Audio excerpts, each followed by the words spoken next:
तो इनको सिखाने में और इनके अंदर जोश जो पहले था इनसे अभी बहुत ज़्यादा है, और सीखने की और कैचिंग पावर इनकी कैपेबिलिटी बहुत ज़्यादा है। तो हमारे को सिखाने में कोई भी परेशानी नहीं हुई, ना इनको सीखने में कोई परेशानी हुई। मेरा नाम है भीमराव सकाराम गुरु, ये मेरा लड़का है और ये भर्ती हुआ है अग्निवीर में। इसमें बहुत डिसिप्लिन से मतलब सिखाया जाता है। जो नए लड़के अग्निवीर फर्स्ट बैच के जो यहाँ पे अभी ट्रेनिंग के लिए आए थे, हमने उनको ट्रेनिंग दिया। यहाँ पे 1422 लोगों का यहाँ पे पासिंग आउट परेड हुआ। मुझे बहुत खुशी है कि मैं अग्निवीर में आया हूँ, अग्निवीर स्कीम में आया हूँ। 4 साल के लिए मुझे देश सेवा करने का मौका मिला है।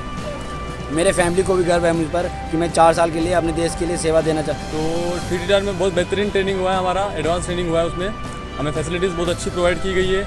उसमें हमें बहुत बेहतरीन तरीके से ड्रिल सिखाया गया है। हमारा एडवांस ट्रेनिंग में बहुत कुछ पढ़ाया गया और बहुत कम समय में हमारी बहुत सी चीज़ें कवर की गई है। मडगावच्या 3 MTR या ट्रेनिंग कॅम्पनंतर 1422 अग्निवीर आज पासआउट झाल्या। त्यांची 6 महिन्याची ट्रेनिंग असली, ते ट्रेनिंग त्यांच्यानी घेऊन आता पुढे 4 वर्षात ते अग्निवीर म्हणून काम करतो आहे। स्टुडंटा खातीर भीमा पाटील।